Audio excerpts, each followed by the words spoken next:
So I'm really excited today to have Charles Waldheim and Chris Reed to talk today about landscape urbanism, ecological urbanism, and particularly the relationship of that to urbanism. And obviously, I'll ask each of the authors, or I'll ask each of the practitioners also to talk about their approach a little bit, but there will be a lot of resources around landscape urbanism, so I'm not going to focus on what it is, what it was, what it's becoming, so much as how it treats urbanism. But I am going to start with a difficult question, and I'm going to ask it to you both, which is, Charles, I'm going to start with you. What's landscape urbanism again?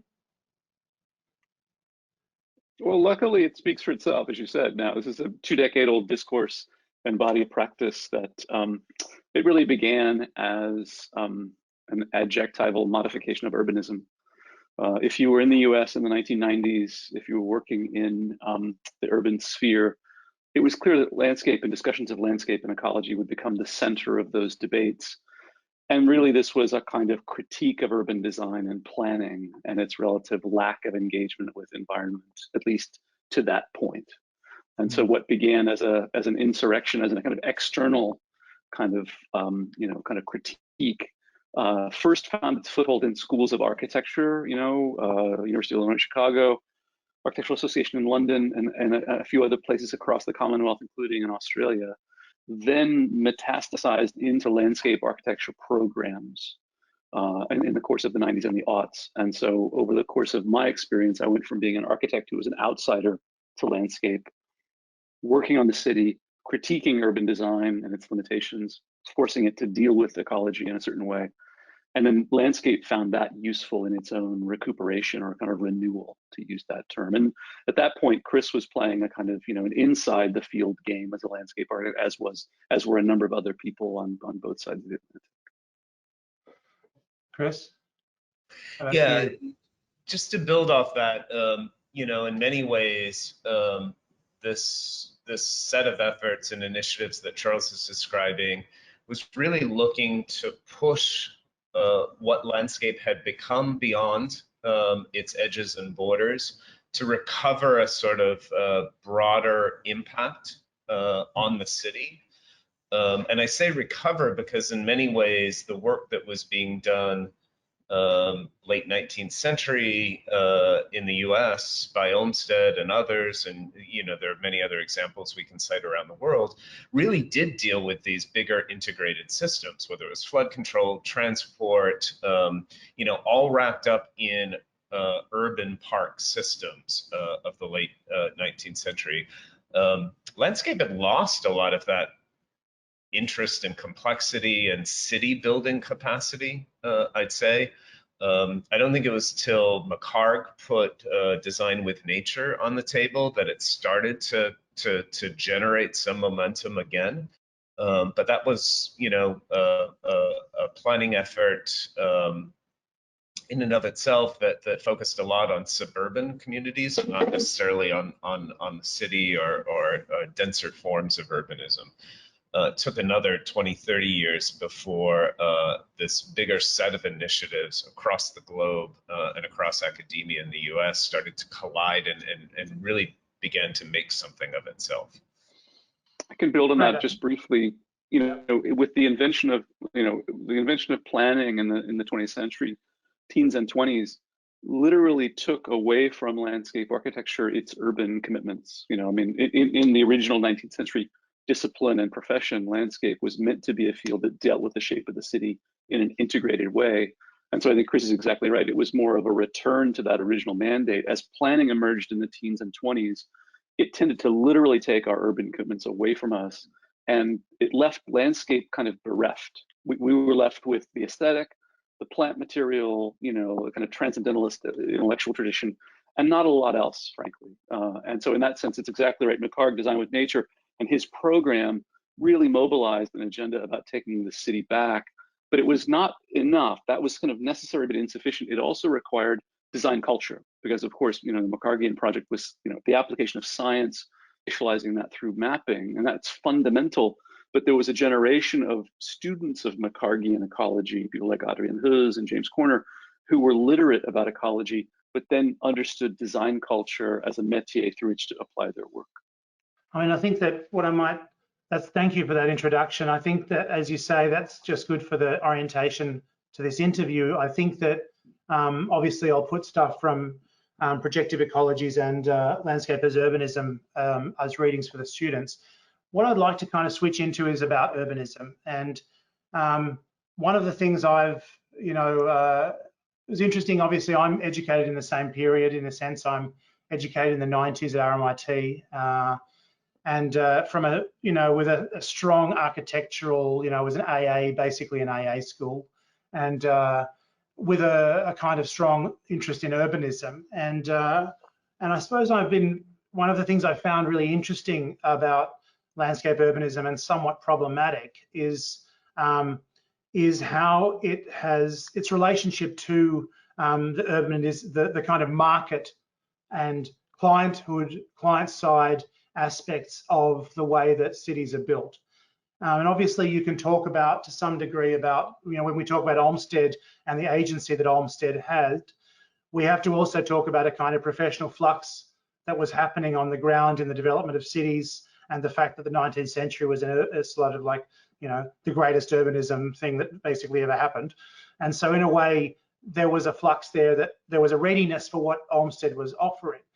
Do you think you can blame landscape architecture for what happened, or do you think it's actually about the way that the kind of the state of urbanism changed? I mean, you mentioned planning, and I suppose one thing I'm quite interested in is this question of planning, because in a way, the fact that landscape urbanism, or landscape, has operated as it has, means that its detachment from planning, I would argue, has actually been problematic. And I don't know what on reflection now, how either of you feel about the kind of systemic aspects of landscape urbanism and whether or not individual sites can do the things that it wants to do.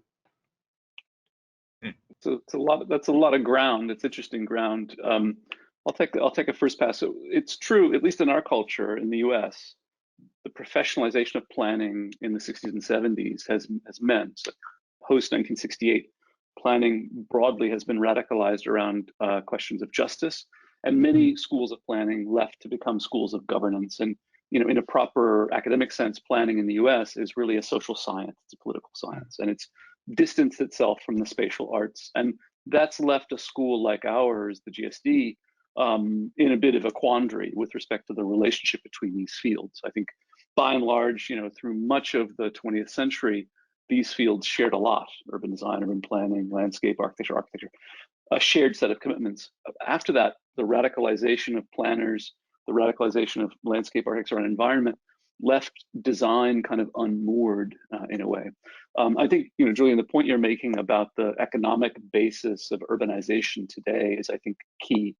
And in the trade-off, in choosing not to, pursue a McCarthyan agenda directly, a generation of landscape architects said, well, places that are urbanizing, we're going to work as designers in those places. And so I would say you only need an operant theory of urbanism of any kind, of any flavor, if you're urbanizing. And that urbanization process is happening already. It's not as though it's the work of landscape architects to imagine it or invent it. It's already happening. And in that, I would say it's more of a market share question. Now, underneath your question, it's clear, overwhelmingly the model is a neoliberal, contemporary advanced capital model, even in state, China, that's true. And so in that regard, landscape architects and those proclaiming landscape urbanism, many of them have engaged in city building. And I would argue from their experience, but also from the 19th century experiences, urbanization is by definition about power relationships. It's about building worlds, and that necessarily involves capital. Having said that, the disciplinary critique of landscape urbanism, I think, is not simply built on neoliberal capital, right? It's more of an internal disciplinary dialogue and a set of practices. But it is true that almost any other model of urbanism, whether it be the new urbanism or any other form that's out there, is being built through neoliberal capital, because that's the dominant mode of urbanization today. Chris, what do you think? I don't know, I dumped a lot, so whichever bit you want to jump onto, please do. Yeah, two comments, one going way back. I would say that this trajectory that we were tracing from the 19th century through the 70s and then the 90s there's also a gap there in the early to mid 20th century, where prior to planning, engineers and scientists were coming to the fore and claiming legitimacy and claiming a kind of technical superiority, that work had to be based on science and engineering principles. That was one of the first things that led to the extraction of more infrastructural agendas from the landscape architectural discipline. So flood control, traffic and transport, each of these pieces became separated from what had initially been an integrated whole. And so I think that preceded some of what Charles was referring to relative to planning. So that's just filling a little gap there. In a sense, you know, I think the kinds of urbanization processes that Charles was outlining, you know, my sense is you can use these to whatever ends you want. Yes, of course, there's revenue, there's capital that's generating it, but there are also layers of policy and housing and social benefit that in some ways perhaps need to get woven into this discussion, need to get woven into you know, refined or reformulated agendas for urbanism here. I think the examples we have from the 90s and 2000s of projects wrapped around a landscape urbanist agenda certainly are being built on flourishing economies and a kind of you know, traditional neoliberal base. But I have hope that there are ways in which government agendas for others, for social benefit, for other forms of housing could find their ways into this, so that the say landscape frameworks that are setting up opportunities for the development of new urban districts are there and accessible to a fuller range of urban populations, right? I mean, obviously, this is in some ways the base principle is to you could say, to be super simplistic about it, is to remake or rebuild cities on environmental frameworks, right? But then to make those accessible to a full range of urban populations is ultimately the goal. I mean, I think it's interesting that, you know, well, there's two things about that. That's, John, obviously this is a key moment at the moment around the social and the, you know, and race and cities and these kind of issues. And it's interesting if you talk about social housing, and it's interesting, you know, immediately think of you know, Lebrecht Migger and Bruno Taut and people, you know, doing Siedlung and those kind of nation building things that were happening in Germany at the edge of the democratic. And I think this thing about the neoliberal is interesting because the main people so far that I've been interviewing who speak first about landscape urbanism are people operating in non-democratic Middle Eastern states. And so, you know, if you talk to ACOM here, the first thing they'll talk about operatively is that. You mentioned China. We're also talking about a non-democratic state. And this is where one thing that's always interested me about, from the earliest days of looking at the AA's landscape urbanism work, was I would sort of say, you know, I'm pretty sure that is running across about 50 or 100 title boundaries right now. And I would say to my students, when they would draw something like that, I would say, you're aware that you know, there's a primacy of property there, where each one of those is a negotiation between its neighbor. And so I would often set them the task about do the same project, but imagine it via a series of role plays, and imagine kind of Chinese whispers what happens to that proposition once it's run through the mill of individual ownership. Do you think that it actually presupposes either levels of ownership that are at a higher level of state control, or a higher level of capital? What happens when you have small interventions? Do they still become urbanism, or do they just become landscape design that has an ecological bent to it on a site scale? I'll take a pass at that. I think it requires strong government, but not necessarily dictatorial government. Stronger government, say, than U.S. government, which tends to be very laissez-faire about this, and individual property rights are priorities, makes it very difficult. Just north of the border, though, you look at projects like the Lower Donlands in Toronto, where there is private property ownership, but the government has a stronger role and a stronger hand in shaping the planning and design of a larger territory, right? So, you know, that's hundreds of acres in many ways. It's enough to make an impact. There's a project here at 161 acres in Boston where there's enough space to make impact, where the environmental systems are dynamic, the infrastructure is networked, the density is at a scale where there's the opportunity for diversity of use and housing and populations and all that.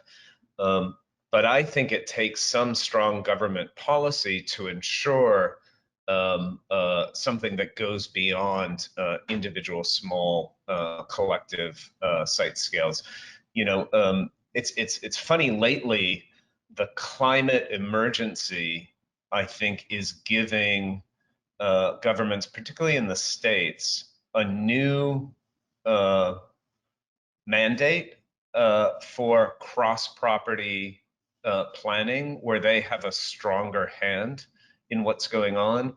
And so anywhere from New York to Seattle to Boston, local governments are looking at new formulations of how they work across agencies and frankly at local, state, and federal levels to deal with the impacts of climate change, which of course are never limited to an individual site. So there's an interesting moment here where climate may have an impact on some of these government structures to allow us to move some of this forward. Charles, have you got any thoughts on that? I can speak to that briefly. I guess the point that I want to amplify is that there's this long durée, this long tradition, you know, the Anglo tradition of environmental planning. You know, think of the Scottish, you know, and kind of, you know, Anglo, you know, kind of inheritance of that body of ideas. And without oversimplifying it, essentially, you know, that tradition is a kind of geological determinism. There's a kind of the desire that we should be able to organize ourselves politically and economically along geological frameworks. And whether it's Geddes or McHarg himself, you know, there's a long durée tradition there to which landscape has often been closely identified. There's a reason why we don't organize our cities around geologic lines. You know, there's the reason why we have politics, and there's a reason why we have land, you know, land ownership and these other things. And I guess what I would stress is, as Chris is saying, a kind of flexibility, actually, you know, that the environmental science, the ecological knowledge and literacy, while it's scientifically grounded, is incredibly culturally specific. You know, the choice about, well, which species will you prioritize is incredibly culturally determined and in no way a scientific choice, but has very little to say about what political, you know, governance system you're organized under, or even what your political economy might be. The flip side is also true. In my experience, there's very little that any designer of any urban figure can do to ensure some kind of future political or social contract. You know, I've done work on Mies and Hilbersheimer and Lafayette Park, which I think is the most successful example of public housing in the history of the United States. It's an extraordinary project. There's nothing that Mies and Hilbers from the grave can do to force the governor of Michigan today to ensure a social safety net, by definition. Having said that, they can build an environment that's capable of being supported in that way, right? So in that regard, I think it's often the case that designers are complicit or seem to be responsible for political economies that are well beyond their scope. And I do think ethically the question of what projects to take on, like should you take the project, that's fundamental.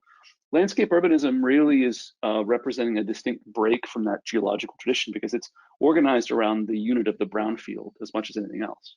There's no, often there's very, very little opportunity to try to rebuild connective systems in the way that you're referring to.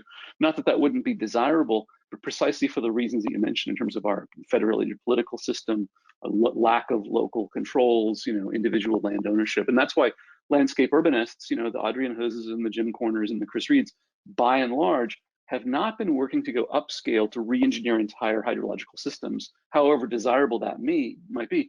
The actual practice is one of integrating brownfield sites back into functioning parts of city making.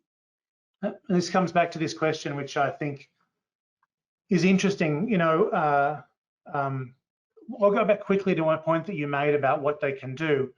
It's interesting, I've been in South Africa for the last 5 years. And I remember when I was at RMIT, I used to deal with these, I always played around in studio between these planning scales. And I've always been interested in code in some sense, in a pre-digital kind of way. And the idea of what, because in a way code is something which is the most immediate thing we have to work across multiple things, is around codes of sorts. And they're fun and game-like and all sorts of stuff. And what was interesting is I used to say to my students, you want to do this, you need to put a toxic land use. Like, we know that when you open a planning code, the first thing it says is you can't have a brothel, you can't have a nuclear reactor, you can't have this. And so therefore the answer is put in a brothel, put in a nuclear reactor, or do those things and redirect things via toxic land use. So then I go to South Africa and I discover, of course, that's exactly what the apartheid regime did. And so they utilized infrastructure. And so it's really interesting to have come from, I was one of the editors of the Mesh book, where landscape and infrastructure, to come from that and see how infrastructure was a tool for, like, freeways, sewage farms, golf courses were tools for racial segregation.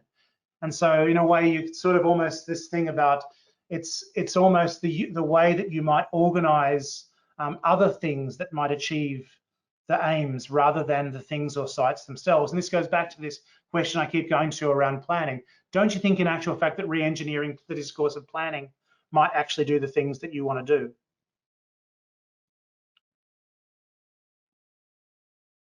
It's open. It's basically failing. I don't know if you're reading this guy, Alex Lerner, has written this book called Grand Urban Rules. Speaking of codes and games, I've got it just here. His dissertation was, let's take a postulate that urban rules are good things. Let's apply all of them, right? So he builds this kind of utopian, this kind of fictional city, applying every rule that can be found. And I think in that sense, so urbanism is this kind of European concept that as a discipline includes both the observation and study of the city as an empirical object, but also intervention upon it. And that's a broad European and maybe also a Commonwealth UK construct, not exactly the same as in the United States. The United States has had a very long-standing split. Yeah. No, I think urbanism, it's an interesting thing, in a way, the use of urbanism, the first lecture I give in this is about American urban design, because in a way, urban design, obviously comes from the GSD, the terms that we know it as most of the terms. And so it's interesting because of the fact that urbanism, like when I heard the term first used, it was very much used by people referring to Europe as an example. And I keep coming back to that situation and all the time. And I talk a lot to people about principle, and the fact that the nature of landscape is specificity, and yet, trawl LinkedIn and it's all about this is the best principle we can find. And there seems to be some sort of contradiction there between the fact that the things that we admire arose through very localized specific things, then we universalize them, and then we apply them. And this comes to this question about what is the actual urbanism of landscape urbanism. When you start to talk about density, the density outcomes we're getting, all these things, suddenly I see projects that could be by SWA or anybody look like anything, and then they're suddenly landscape urbanism projects because the urbanism is, in a way, not talked about in landscape urbanism. I think that's less and less true in the past decade. So there are two things. I referred, 10 years ago, I referred to landscape urbanism as middle-aged. Like it's kind of mature and it speaks for itself, and it's found around the world. So it's a victim of its own success, right? In that way, we won, right? So as a result, we're now in positions of authority, and therefore the critical dimension of what was a new discourse 10, 20 years ago lacks that friction to really change design culture. But at the same time, it's now what Andres Duany has called operational. We're in an operational phase. And of course, that there's a necessary trade-off there. We're having effect in the world at scale. Of course, it will not have the same level of design friction. Having said that, I mean, again, I want to return to this idea of the profound disciplinary shift to go from a critique of urban design and its relative, focus on architectural form and its long-standing opposition to landscaping on the outside, to bring ecological processes or thinking into that in a mainstream way, I think has been the success of the past 2 decades. It's still ongoing, obviously, but it's now normalized in a way that any project of urban design at any scale in the States has to have both a social but also an ecological position attached to it. Otherwise, it's hard to imagine.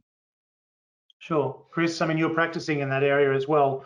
What's your sense about this question around the kind of urbanism of landscape urbanism? Does it change, although we might set it up in a way, Charles, slightly, there's a kind of an oppositional thing between an urban design as architecture and landscape urbanism as landscape. What is the kind of landscape aspect of landscape urbanism due to the kind of hard side, the architectural side of urbanism? Does it change anything? Is it just, for me, say again? Could we just do it with services? No, I think in part, for me, it's always been organizational. How do you begin to organize the systems and pieces of the city based on a set of logics that are informed by larger scale systems, but as Charles says, isn't completely scripting those at very large scales, right? It's a question of, do you start with the building and build out from that, which is, or accumulate buildings, which I think is what the urban design discipline was focused on, as opposed to starting with some of the organizational systems, whether they're infrastructural, environmental, or what have you, that then begin to inform the way that urban districts and neighborhoods could be formed, right? How do those larger systems infuse the city and organize the city in different ways to set up new sets of relationships and dynamics?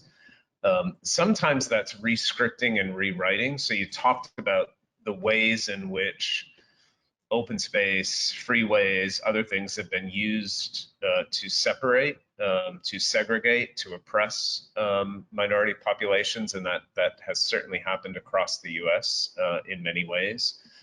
You see it particularly with freeways, but you also do see it with open spaces in many places. The central downtown mall in St. Louis, Boston City Hall Plaza, were part of big urban renewal projects, right, to create new open spaces, new districts, but in doing so, wiped out immigrant and Black neighborhoods in doing so. There's opportunity now to re-script some of those organizational systems, but generally they tend to be what I would call site scaled, not, again, the scale of the river or geology, but re-scripting, rewriting the way some of these infrastructures work at the ground level.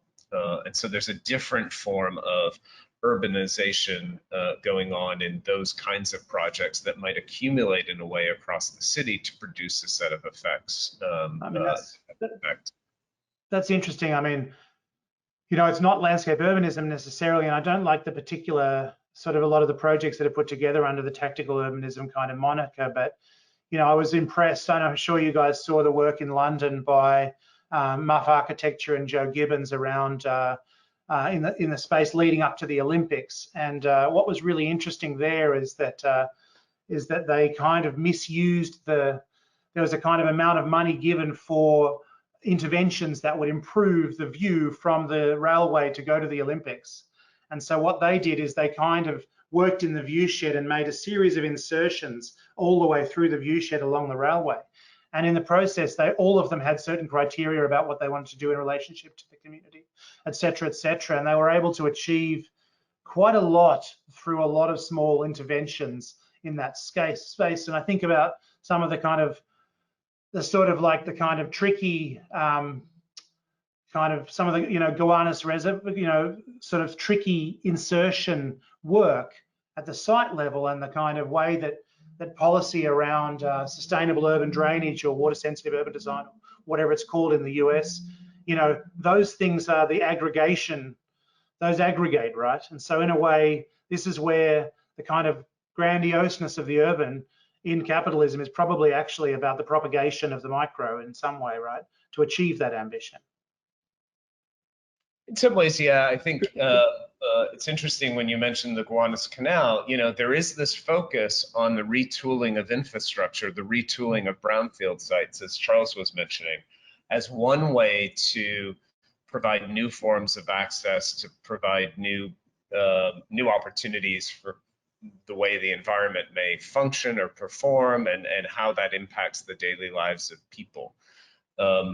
The other thing that we're seeing that goes along with that, and also fits within the kind of accumulation scenario that you're speaking of, is a reprogramming of open spaces themselves. So not just the brownfields, but now going back to places like the Mall in St. Louis, to Moakley Park here in Boston, realizing that these open spaces exist, but might be completely reimagined in ways that they too take on more functions, more roles, help to defend against sea level rise, for instance, but also might have different social agendas and create a kind of different kind of urban magnet, rather than separating people, actually becoming places quite deliberately that are programmed to bring people together.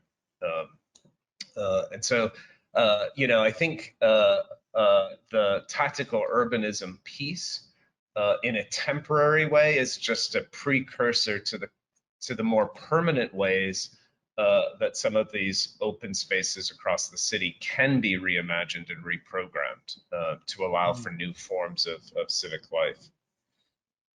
I think a lot of that work is going on in places, it's important to note for this audience, that are not growing. These are a set of tools that are really helpful in places where you have single purpose infrastructure from 100 years ago or more that's in the wrong place for the wrong reasons, that no longer serves societal or environmental need. And talking about like St. Louis, for example. Yeah, St. Louis, Philadelphia, parts of many industrial cities or post-industrial cities. And at the same time, there are those other projects which are really about growth and kind of renewal. I guess one thing I want to touch on, I don't know if it's on your list of questions, Julian, is the implications of this for the discipline and the education of the landscape urbanist, because it's a fairly profound set of shifts. This is for an architectural audience, so just keep that in mind. That's right. Yeah. So in that regard, when I first encountered it, I was led to believe that, as an architect, landscape was really a field that knew quite a lot about plant material. That was their focus. And therefore they were regional to a certain kind of ecosystem, and they were trained that way. And they tended to practice in that way. That is, you knew a certain métier, certain body of material in a certain region, and you could apply a kind of craft work through design. And I think a part of what landscape urbanism has done is accelerated a shift or a rip within the field, where these are urbanists who are flying all around the world. They're practicing everywhere, and they know, very little, frankly, about the local conditions. And so the idea that you have a landscape architect who also has to be literate with design culture, because they need to organize a team of architects at the highest level to organize cultural capital, that's a very different model for the urban designer or the landscape architect, because they're not technical experts necessarily. The final thing I'll say about that is in bringing ecological thinking into the urban, or bringing it back, one of the profound changes is that the ecological thinking doesn't have a particular scale.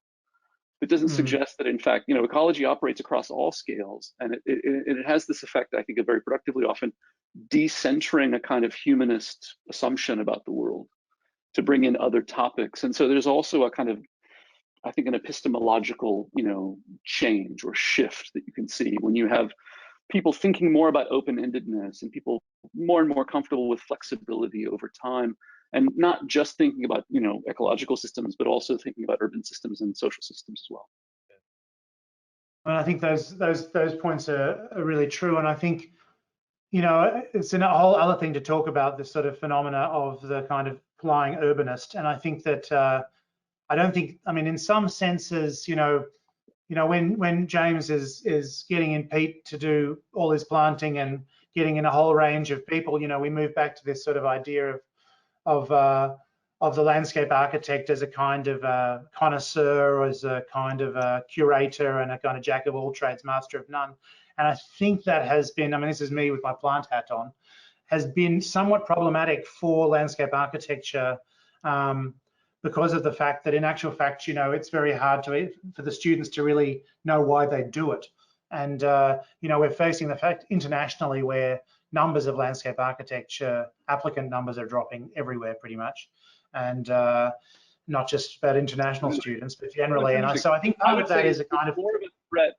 I think it's more of a threat for the undergraduate programs that identify as expertise around plant material technically, who get their work from architects. That they're very vulnerable, it's true.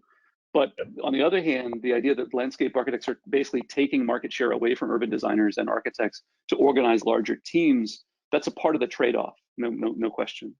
I must admit, I don't see that. I don't see it, to be honest with you. Just in the spaces that I'm operating in, I do think that you're interested, when you get to the sort of scale of multidisciplinary teams and practices now, there's a kind of, as I say, I've been talking to a lot of guys in the Middle East because I'm here, and they're doing massive projects, and it's kind of instructive in that sense to see about how they deploy in a kind of military way when they do a project. And I do think that there is a kind of sense that expertise is really important, but in the actual mix, it's much more loose range of roles in terms of the way that the whole thing is put together.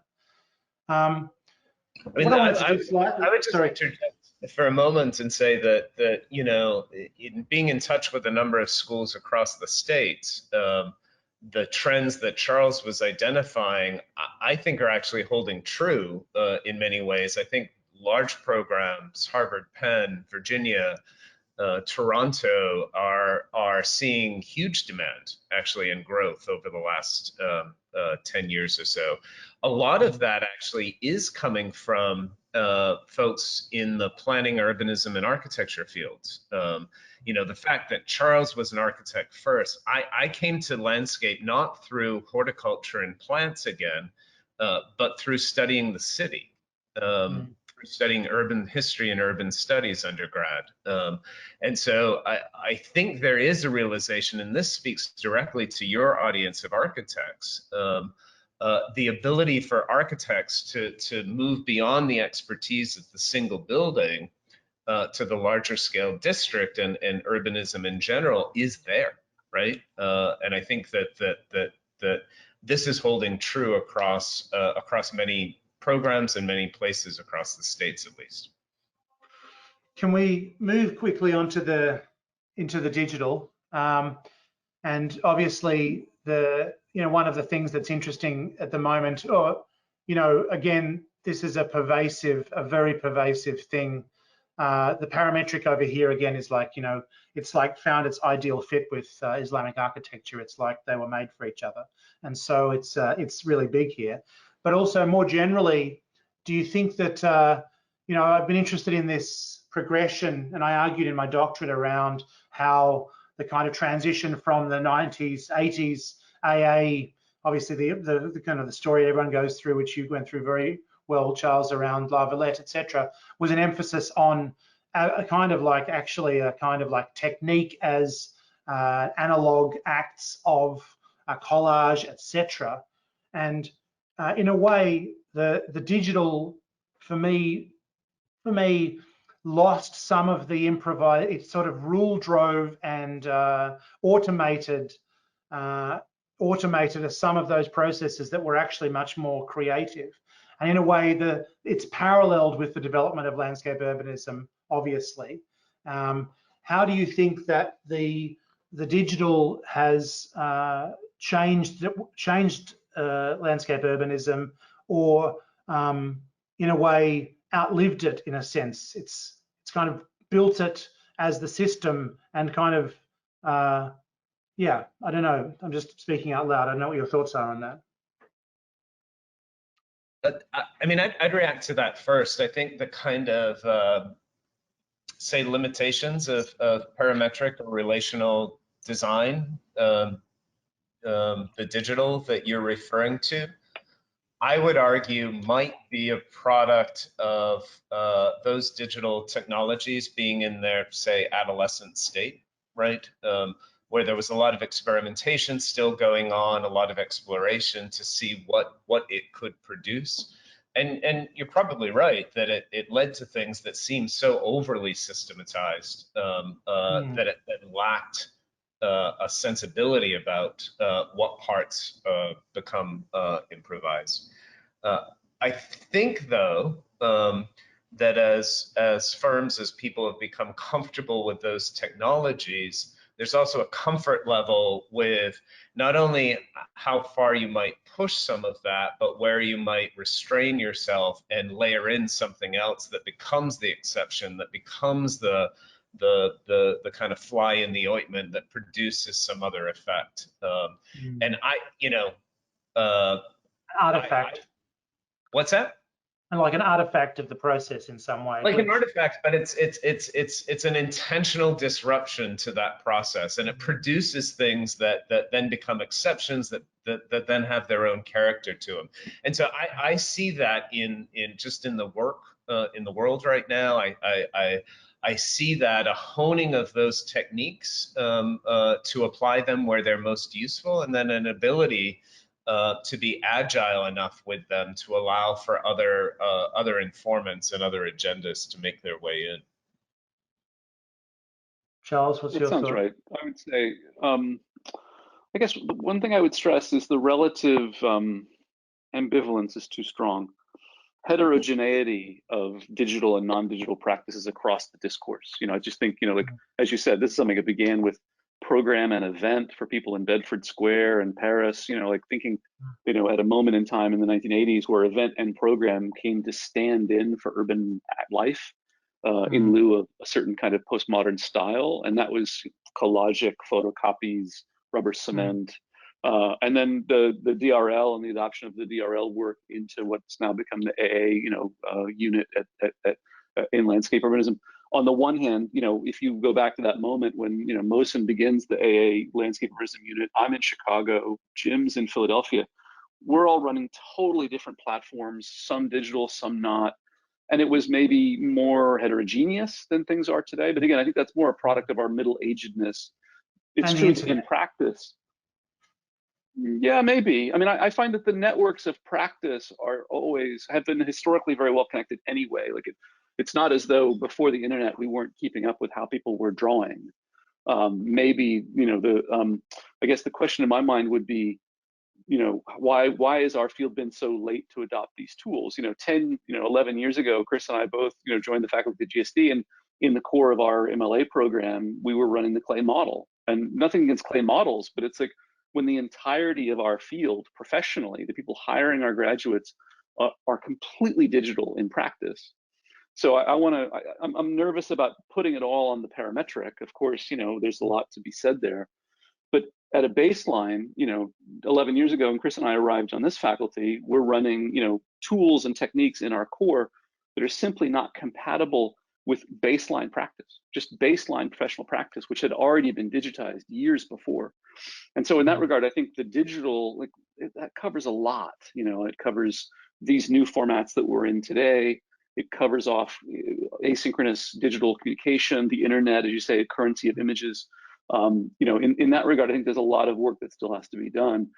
I personally I remain committed to the project of urban form, which can be driven around certain empirical measures. I think that aspect, I think a part of parametricism's, kind of history has been that it's been disabused. And I do believe that, the idea of producing urban form towards certain empirically observed measurable ecological outcomes is still, it's an aspiration in my group, the Office of Urbanization. Our team, we're working on heliomorphic urban form as precisely the urban complement to landscape urbanism, because I do agree with you, Julian. I don't think we've said or done enough on that side of things.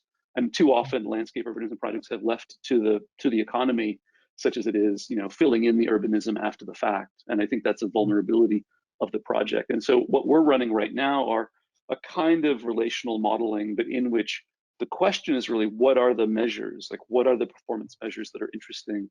And that ends up becoming ultimately social and political as much as it is ecological. I mean, it's interesting because I've got a colleague, you know, we were teaching, we restarted this urban design program at the University of Cape Town, and had a famous program there which had just died through sheer loss of numbers and change over time. And one of the things that was interesting is we were teaching, there was just me and an architect, an Italian guy called Matteo Frascini, and we were teaching urban design representation, and we realized, and we were also secretly teaching ourselves Grasshopper as old blokes, you know, and so one of the things that was really interesting was to realize that our starting point for the algorithm was totally different. So that the way that we located the initial premise upon which the algorithm would come forward was really interesting. And I was always focused on this movement, and he was focused on this particular logic.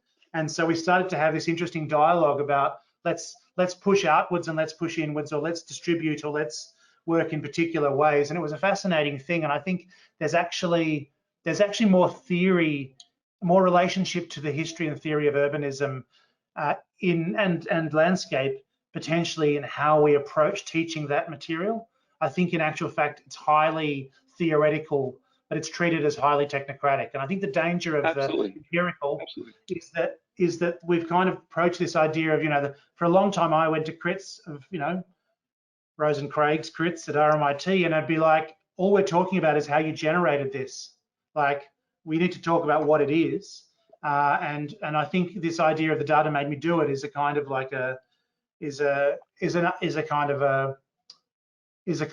dangerous premise, because that's how you end up with the parametric architecture we know, right? It doesn't have to be any particular way.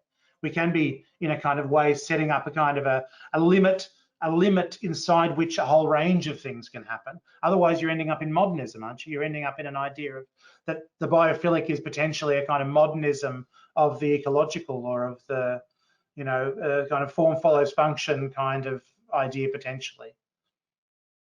There are two examples I could use maybe to be specific in response to that, Julian. I do think it's an interesting question. I think I'm in a kind of long-standing conversation with Tom Main. You know, he was a student at University of Southern California, USC, where he studied with a guy called Ralph Knowles. So Ralph Knowles is somebody who I've been doing some work on recently. He was a person that studied at MIT and was interested in solar performance in the 60s and 70s. He eventually advised the Carter administration, who's in the kind of scientific advisory panel there.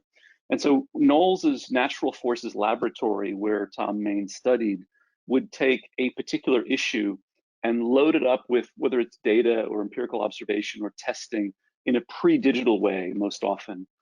But what Tom took away from that was the idea of loading up a particular issue and kind of supercharging it to get to sort of non-obvious outcomes.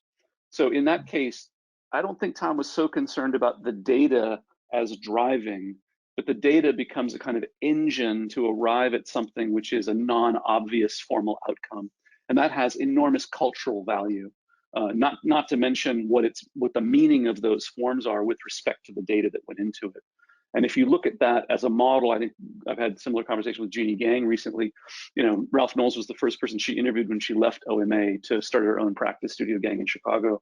So in that regard, when I'm thinking about the urban complement or the urbanism of landscape urbanism, it's how can we be precise about the empirical inputs and to not abandon the idea of something like a notion of the Enlightenment project, because I think for me it's too easy to say, well, you know, if you just plug in the right data, there's a scientific or positivistic outcome. So final example would be with respect to solar performance, much of the 20th century, much of the 19th century was assuming we didn't have enough sunlight.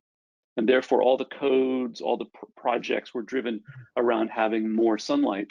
To model urban form and solar performance doesn't presume that more or less sun is better or worse.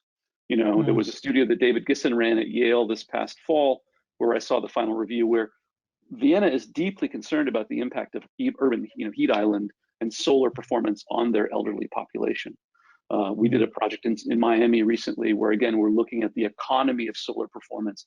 And so simply to say that you have data or you're running a relational modeling doesn't tell you whether you should have more or less sun or morning or evening sun.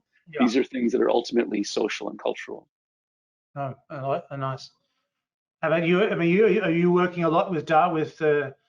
Is your practice data driven? Obviously, from projective ecologies, I'd kind of make the assumption that it was. How's for your agency as a designer in the practice? How do you work with the data that you're receiving, or commission data to suit your design desires? Yeah, no, the way I would characterize it or recharacterize it, I'm fully in line with the way that Charles was speaking here. That there are these data and metrics that can inform the work, and they can inform them, frankly, in our practice, at the scale of the city, at the scale of the site, at the scale of the seat. And the scale of the human body, right? What are the data and metrics that are being input? What are the variables? How do you begin to assemble that data? But then how do you begin to make value judgments of the effects of what's produced? You know, whether it's the Tom Main example or the urbanism work on sunlight that Charles is referring to, there's an evaluation of what is produced and what's the social cultural value of that, right? What's the physical value? What's the comfort value of that? That's actually judgment and evaluation that can be factored back into those models. To allow them to begin to further be refined and developed. So, yeah, go on. Well, I was just going to say that that's where I think the use of the digital is becoming much more mature in a way. It's not just I put this input in and this is what I got out based on, you know, X. It's we're now a few layers beyond that. How is it that that's fully processed into the design or urbanization process that is unfolding, and how do those inputs continue to circle back to produce new forms, new ideas, new amalgamations? I mean, it's interesting that reminds me back when I did landscape planning back in the early 90s. You know, there was this paper by, you know, I think it was Erwin Zub on defensible design processes. And from the client side, if we think about, you know, the way that clients have, you know, particularly government clients, or every client has an expectation about understanding the value of what they're receiving. This kind of metricization has sort of suited both their decision-making abilities and the abilities of landscape architects and designers to be able to in a way potentially put forward propositions that would normally not be accepted by their clients. Do you think that this metricization has been good for public space? I mean, for me, we would have to place it in a dialectic with the relative kind of cultural capital, or, you know, public legibility of the designer, right? Because I mean, Julian, you're referring to a culture in which, you know, you have, you know, enlightened or good governance, and they're keeping track of things. And this was my experience in Canada for almost a decade, which was there were people who were interested, they were keeping track of things, and they hired good professionals, and metrics mattered. I would say the idea that the landscape urbanist is somebody who gets off a plane and by definition has to bring enough cultural capital to say no to the mayor or the governor or whoever the client is more a culture in which it's less about clarifying and articulating something that's measurable and shared, but it's more a distinct kind of cultural capital that only a certain designer can bring. A part of this has also to do with the role of, you know, philanthropy and, you know, selection processes as well. But certainly in our culture, by and large, I don't see that same kind of literacy about metrics. You know, there may be a desire for performance metrics in some cases, but most often it's professionals purporting to offer metrics and evidence when in fact we have on the government side often people that are looking to do the right thing but don't necessarily have the literacy or the incentives to be able to work in that way. I mean, the major metric, of course, is actually, as I've over my career noticed, I mean, is obviously, how much, in a way, how much activity am I going to get from my public space? How much money is it going to generate? How is it going to leverage other development? You kind of almost look nostalgically to the kind of Alphand parks that just sit within the French, square, where each one is a kind of completely abstract realm of the picturesque or the Jardin Anglais in a way, because these days parks, we've been teaching program now in such a deterministic way. Even when we talk about multifunctionality, we still have an idea that that's one thing doing two things, or that's one thing that's going to do five things. What is the space for us to let a landscape breathe? Well, and beyond that too, I mean, metrics presupposes something that can be measured numerically. And how do you measure equity? How do you measure accessibility and inclusiveness, right? So beyond the monetary, beyond the value system that you can pin to environmental metrics, how do you measure the social cultural value of projects? Yeah, we can continue to kind of expand the way that we think and expand the systems of measure, but in some ways, I think you'd start to lose something there. I think there is this bigger set of principles, this bigger set of cultural agendas that can be brought to the table that go way beyond simply the data driven, the data points, the easily measured. I think that's right. What I would add briefly is, if you look at the history of our field, and I think the history of urban design is similar in this regard, at moments when we've tried to professionalize our activities so as to make them more like engineering, that is, more bottom line quantifiable, more technically, protected by professional license and monopoly control over a sphere of action, all of those efforts end up revealing a kind of ultimate weakness, is my view. And each one of them, I think, has foundered. I think they've been laudable attempts to provide, metrics for value of various kinds. But ultimately, the reason that landscape architecture is exploding around the world, the reason its programs are growing in so many places, the reason that there are so many more people that want to study it, is because of the value system the field brings and the kind of work that it's capable of doing. And it's that ability to intervene in complex urban projects.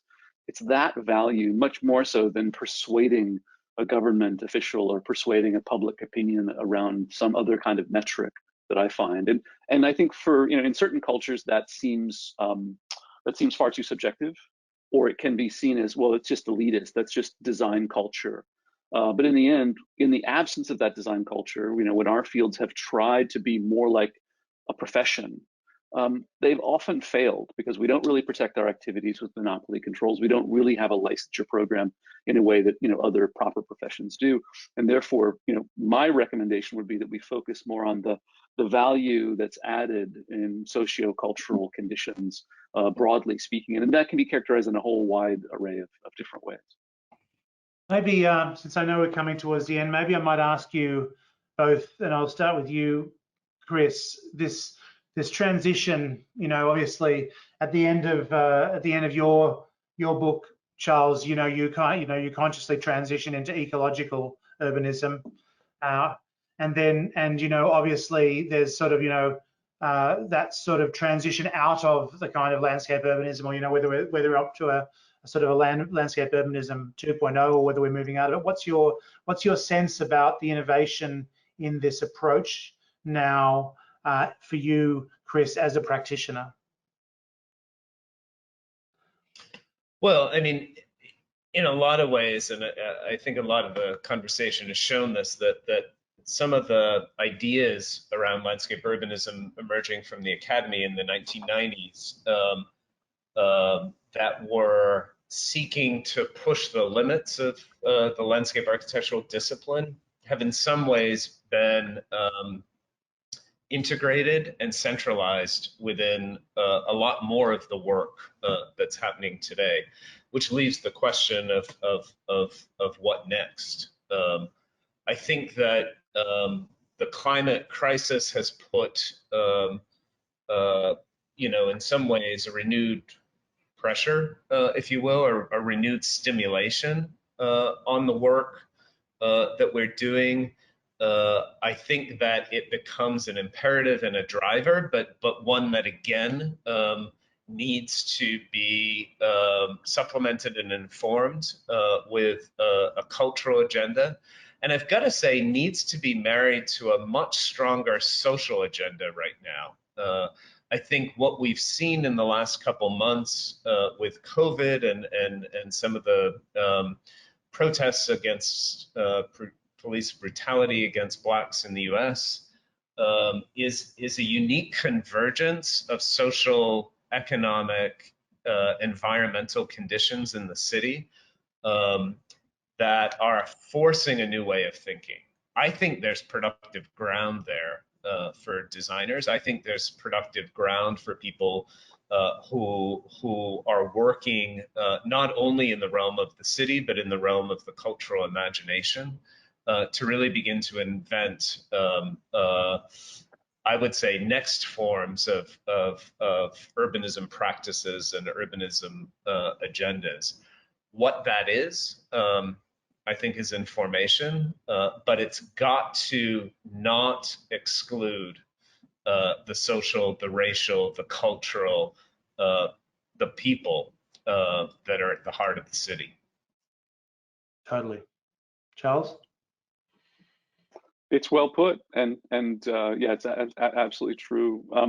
What I've said in print, and what I think is still true, is that ecological urbanism is really a more precise term. I think in part we now have a epistemological flank and a body of knowledge over a couple of decades about the ecological thought and what that means to bring into our fields. At the same moment, it does presuppose the pressing environmental crisis and environmental crises. In our work in the Office for Urbanization, we work with a lot of cities. We have a program called the Future of the American City Project. I was on a call over the course of the last couple of weeks with a congressman from southeastern Virginia who's dealing with Hampton Roads in Norfolk. We have a project on Cape Ann, the North Shore of Massachusetts. We were on a call with Sitka, Alaska, where they have incredible permafrost and landslide issues. Of course, Southern California is on fire regularly each year. So what's interesting about these effects is they're so local and different place by place, even across just one large country. So in that regard, it's the thinking of the landscape urbanist or the ecological urbanist, that training urbanists, architects, urban designers to be ecologically literate, for me, is still the profound work to be done. And then within that, to take advantage of the opportunities that are present with respect to societal change. It's been one of the hallmarks of our culture. Our culture is characterized by, leaving populations completely out of the economy. We're a culture in which education and healthcare are luxury goods. These are not birthrights. These are not human rights. These are things that are absolutely monetized. And whether it's access to healthcare, student loans, or whether it's access to home mortgage credits, if you go step by step through our economy and our political economy, they are organized around racial and social lines with respect to race and class. So in that regard, of course, a racist society is going to produce racist landscapes. It's going to produce racist spaces. And at the same moment, we have this window of opportunity where I do think the better angels of American culture can see change. We're very good at change. We change all the time, and we have a habit of making fairly drastic, radical changes very, very quickly. And I think the convergence of us all being at home and watching the world through these screens, and the murder in Minneapolis, like that condition has now allowed us to have 21 straight days of protests here in Boston. It's a fascinating thing, and I don't mean the one to take the last word, but it's an interesting thing because that idea about how ecology, for example, and issues around race converge. It reminds me of some of the mappings that what's her name? She's at University Berkeley, ex-UVA, Christina Hill, used to do this GIS thing where she would map, you know, race and topography, and it's interesting to kind of, it's an obvious one to say, but it sort of holds quite true. And it's interesting, you know, I had a student over here who was a black student from a well-to-do black family in South Africa, and she said, I want to do a thing about green infrastructure and the informal settlement, you know. And in the end, it turned into a question of what even is green, what even is infrastructure. And I think this is where we have to watch out for the idea that there's a kind of universal understanding of what the ecological is in different communities that have, you know, different things. Otherwise, we're in a kind of potentially in a paternalistic space, no different from kind of Olmsted's projections about behavior in Central Park. And so I think it's going to be an interesting challenge. Yeah, we do have, you know, we've got a decade or more of literature with respect to environmental justice, you know, and the extent to which, whether it's, you know, elevation, you know, on the one hand, you know, whether it's the lower ninth or whether it's, you know, post-Sandy, you know, New York, there's incredible empirical evidence across disciplines. At the same moment, we have literature for over a decade now about race, class, and environmental equity. So I think in that regard, I'm optimistic. I think that it does require us as institutions to change. I think, you know, you don't want to change the name of your profession or the name of your discipline every time there's a new virus or a new tropical storm. But at the same time, if you don't engage, if you don't transform these institutions over time, you become irrelevant very, very quickly. But of course, the main thing we have to, you know, the disciplines have to do is they have to have a more diverse student body, right, and a more diverse faculty, right. This is the core issue that comes out of all of this. And again, this is what we were focused on in South Africa, because I think it's not going to be okay to just say I care about this issue as a practitioner anymore. Who are you is going to be a very important part of that question, I think. And we know that talent and intelligence and creativity are evenly distributed across the genome, across the planet. And we know that access is not. Is the issue, yes. Gents, what a great chat. Thank you very much.